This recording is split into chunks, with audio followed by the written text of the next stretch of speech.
Episode 69 of Inside Deschutes County. If you're walking the dog, commuting to work, or just taking a few quiet minutes for yourself, we're glad you pressed play and brought us along. Make sure you're subscribed wherever you listen to podcasts, and you can always find every episode at DeschutesCounty.gov/podcast.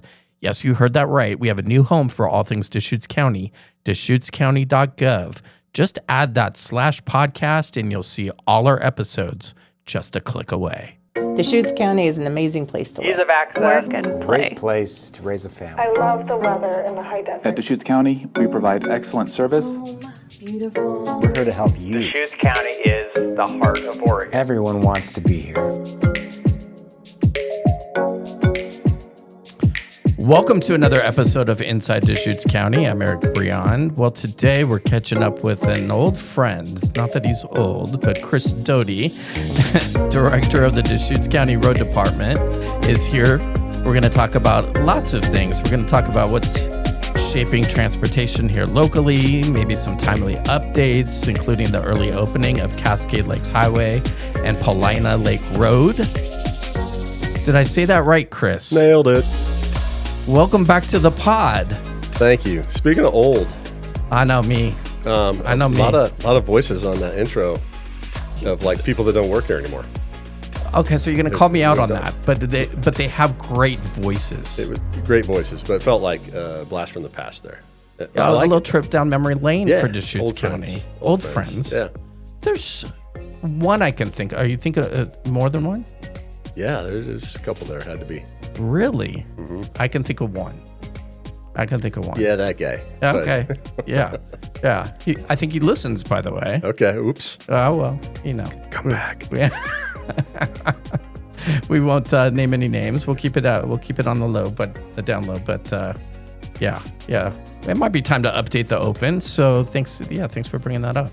Yeah. Well, welcome back to the show. Appreciate you being here. We got do I have to call you VP Chris Doty now? Vice President Chris Doty? We can talk about that a little later. Yeah. That's we can't talk about that. I'm still learning what that means myself. Well, nice recognition for you. Yeah. And a new role. So that's kind of cool. But first, networking at the national levels. That's kind of an exciting thing. DC. Yeah. That's kind of big. We're heading into one of your favorite times of year, I'm sure. Budget season for the county. Yes, absolutely.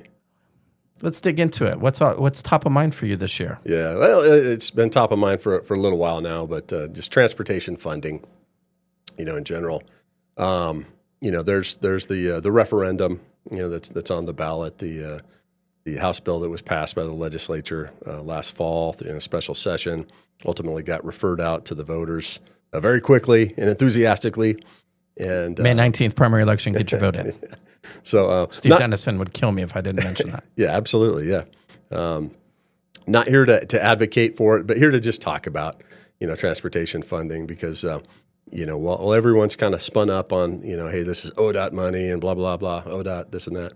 The reality is, transportation funding funds a system and local government, cities and counties are, half of what that revenue coming off that House bill would be. And so a lot of folks, don't understand that right out of the gate. So, well, I always appreciate you coming on because you're one of there's many, but you're a big department that affects almost all of us.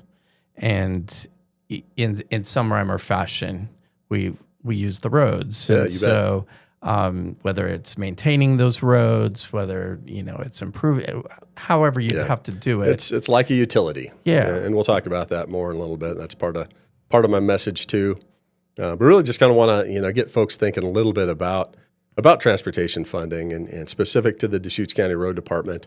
We're 80% dependent on what's called the State Highway Fund for our maintenance, our operations, our capital projects and improvements.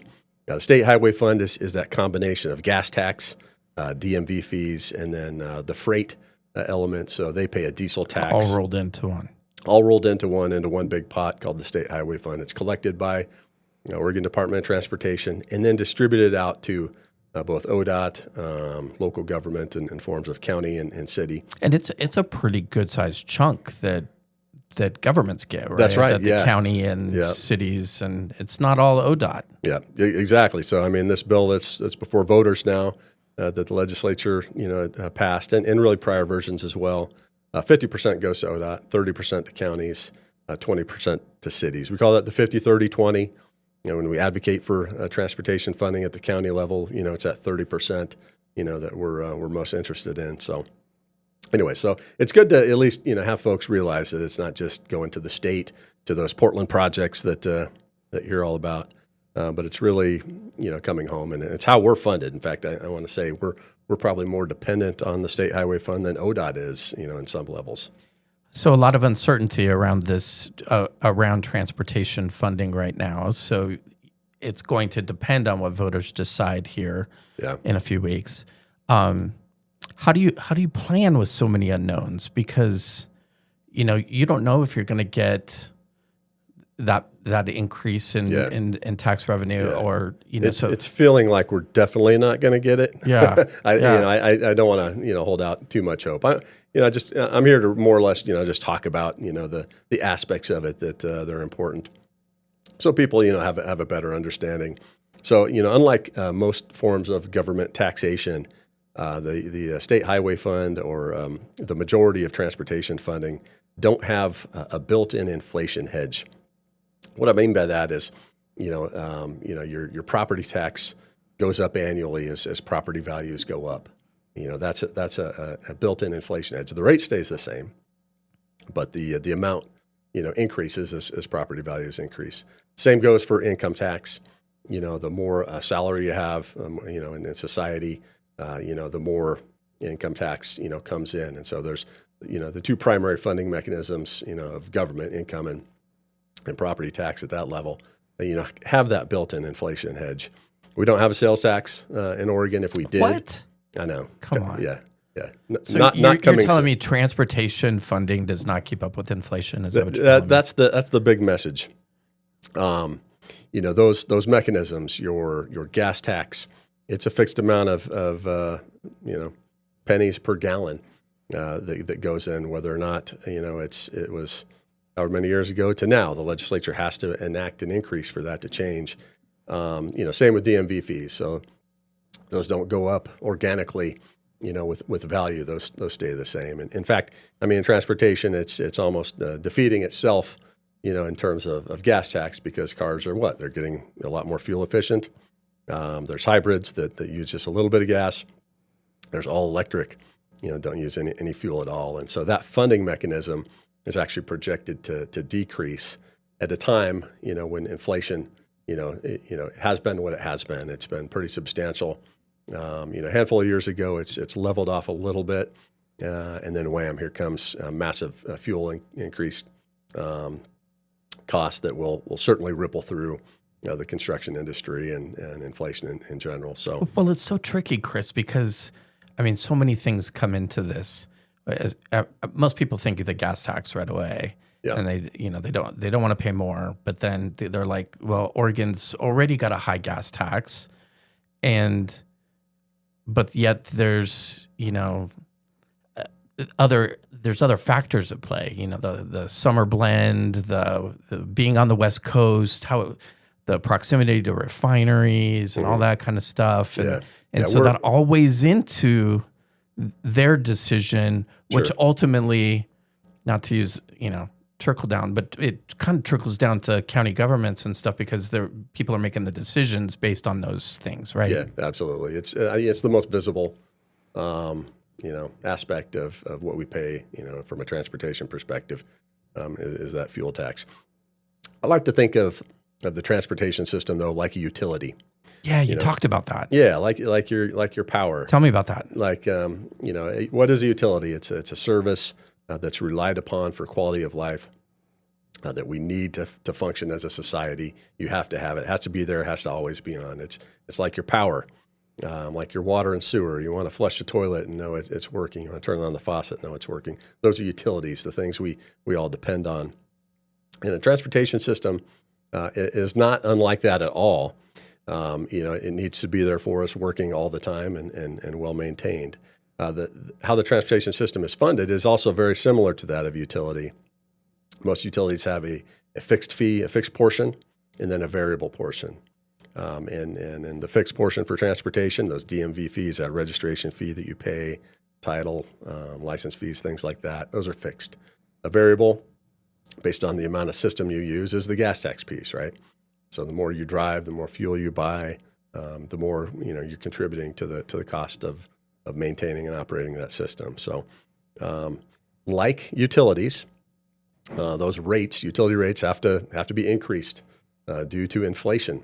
And as the cost of things go up, you either buy less with the revenue you have, and then suffer the consequences of having a system deteriorate in its quality, or unfortunately, you have to adjust those rates from time to time, to be able to to cover the cost of inflation, and certainly other things as well, improvements that need to happen within the system over time as people's expectations grow. Well, that puts you in a spot, huh? A little bit, yeah. I mean, how do you manage that? Yeah, I mean, it's like, yeah, it's a careful conversation. Many utility rates have doubled in the last 10 years, because of that. And whereas the transportation funding bill, the last one passed was in 2017. And it's going to be at least a decade, before the legislature, is able to pass another one. And so, the amount of decrease and the amount of impact that inflation has had over that time has been substantial. Well, why aren't there more funding options? I think, Oregon's just been historically stubborn, over developing new and different types of funding mechanisms for transportation. Sales tax, is kind of one of those big ones that certainly funds a lot of capital projects in other parts of the country and other parts of the world. When you are able to build and really deal with one part of your utility, the improvement side, from a funding source that's isolated towards that's certainly built on growth and decisions, for that type of funding source, it lessens the burden that entity is going to have on their gas tax, on their DMV fees and things like that. So because we don't have that tool in our toolbox, that means there's more reliance, on the gas tax and the diesel tax for freight and DMV fees. And so people feel those a little, more straightforward than they do the others when it's spread out, when there's more tools in the toolbox. So, Chris, if these taxes and fees aren't passed, dig into it for me a little bit. What are some of the real world impacts that people might notice when, okay, we've got what we've got, mm-hmm. and we're not going to, raise that limit a little bit? What might people notice? Yeah, I get that question a lot. It's not like, hey, if this doesn't happen, then by God, there's going to be a pothole the next day, and the system's going to rot and this and that. Well, that's why I asked the question. Yeah, the reality is it's a slow rot. Okay, it deteriorates slow fade, very right, slowly, and it's a curve of deterioration. And we're maintaining an asset. Cities and especially ODOT, in terms of just the pavement alone. 900 miles? What is it? We have 900 miles of road in Deschutes County, 700 paved. 900. Very good. Yeah. The replacement value of that pavement is over $600 million. If you don't maintain it at a certain level and you let it deteriorate, it's just going to cost that much more to maintain it eventually. And you're not going to get away from that. We're not going back to gravel roads in this county, in this country. And so I get the emotion around, certain aspects of transportation funding, but the reality is it costs more if you put it off. Taking small bites versus, big bites. So you don't think there's not something that's on your radar, you're like, that's going to be a problem? Well, for Deschutes County, we prioritize based on, kind of you mentioned trickle down. We have a trickle down theory as well. We fund and prioritize maintenance first. Okay, we owe it to the people who have paid into the system and bought the system that we have to maintain it as best we can to a certain level of quality. Second thing that we invest in is operations. So we have the system, we have to operate it. It doesn't operate itself, and so those two are our primary focus points for the revenue we have coming in. The third one's our capital program, where we're making projects, making improvements building, things to address needs and things of that nature. And so when we, start to, feel the pinch, when maintenance costs go up, and that comes out of the capital program. So the budget, we talked a little bit about budget season. That's the message going forward, into budget committee next week is, we're going to feel it in the capital side. We don't want to feel it in operations and maintenance. And so you're talking about, hey, I'm not going to be able to buy a big piece of machinery or equipment or something like that this year. So something like that. Yeah, is that what you're talking about? No, we're not going to build that roundabout. We're not going to we're not going to, replace that bridge. We're not going to, improve, pave a road that's unpaved and bring that into our system. Those are the projects that are on the list that we had planned to do with a reasonable amount of funding coming in. But since, our crystal ball is pretty cloudy and really, void of hope to some degree at this point, we're going to pull back on those types of things and again, focus on maintenance, because that's the piece that if we don't maintain the road now, it's going to cost twice as much, later on, very quickly those costs add up. Yeah. It's like maintaining my Jeep. It's just. Yeah, it's painting your house. Yeah. If you don't take care of that paint, you're not protecting the siding. And the siding's going to rot. Exactly. And it's going to, cost that much more in the end. So, are there any things on this podcast that you want to say, hey, we're going to get to it, or hey, we might not?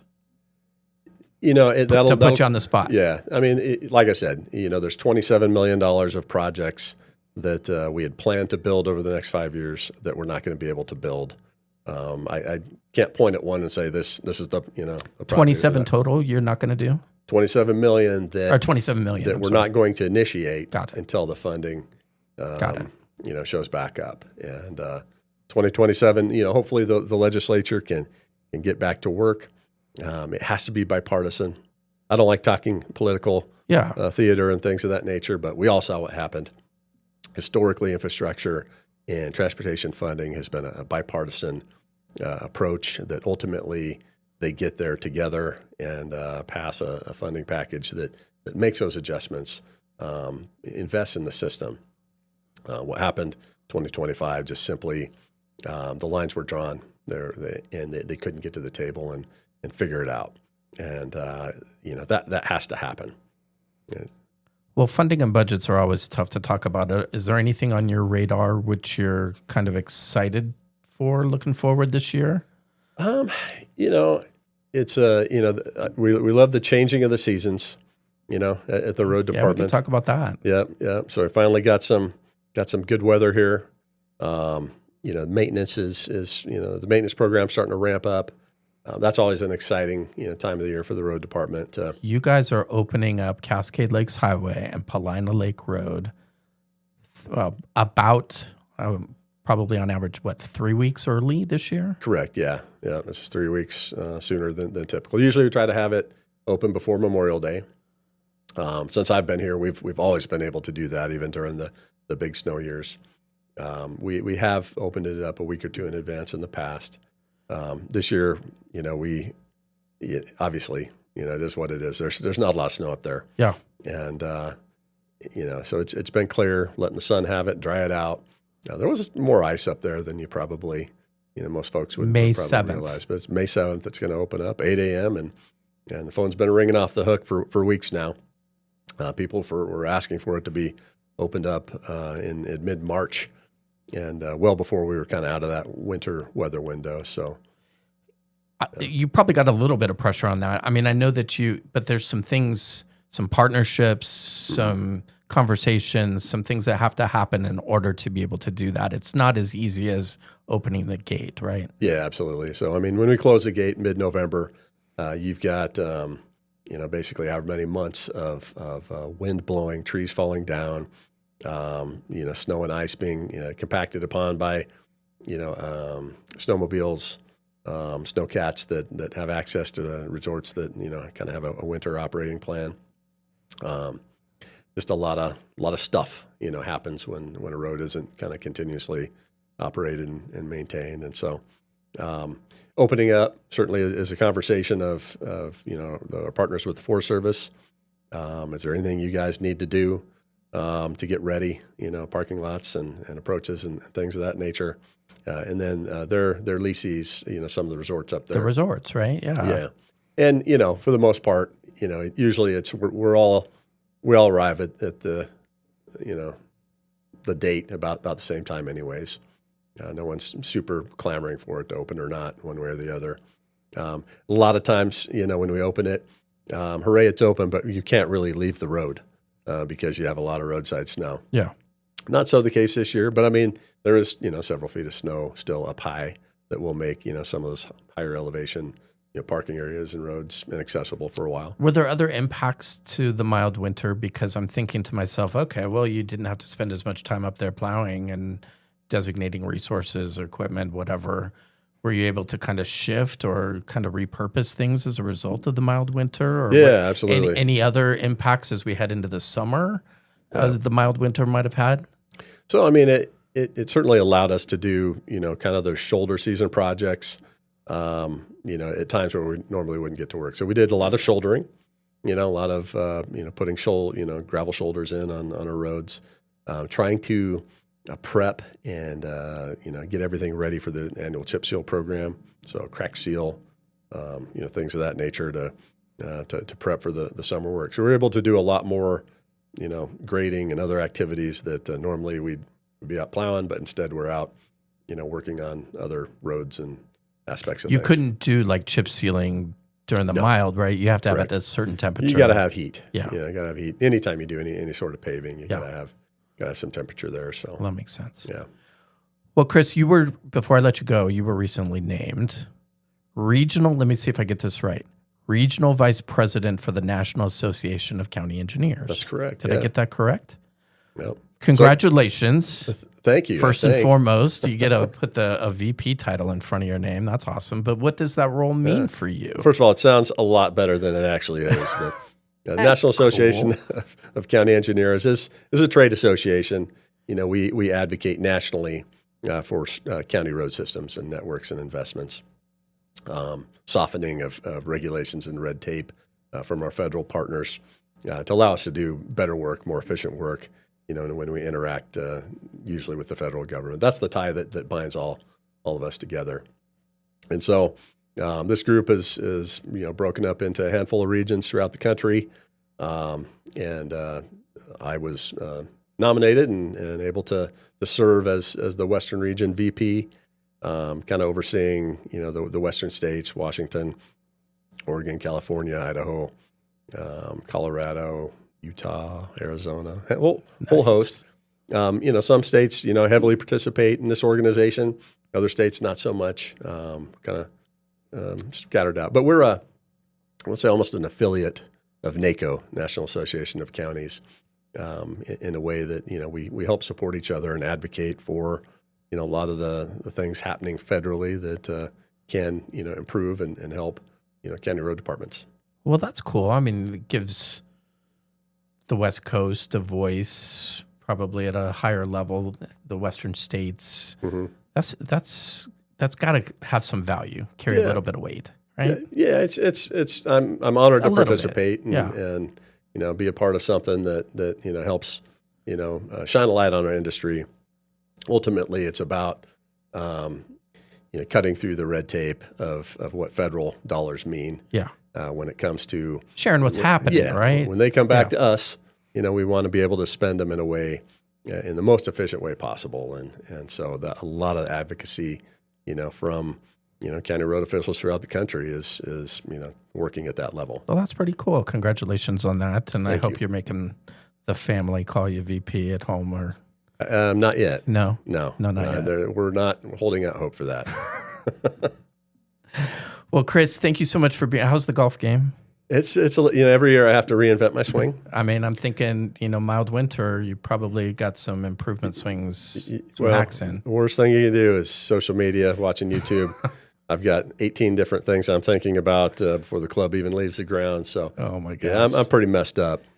Well, appreciate you taking the time to join us again. Always good to catch up, get a better sense of what's happening behind the scenes with our roads, with transportation funding. It's complicated, and And, but it affects a lot of people. It affects almost every one of us. So thanks for being here and everything you and your team are doing across the county. Always a pleasure.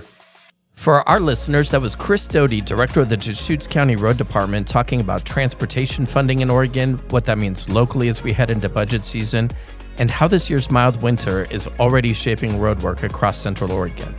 If you'd like to learn more, you can visit DeschutesCounty.gov/road to follow along with updates from the Deschutes County Road Department. If you'd like to hear more of these conversations, you can find us on your favorite podcast app or at DeschutesCounty.gov/podcast. Make sure to subscribe, drop us a review. We'd really appreciate it. But until next time, we hope you are really safe out there.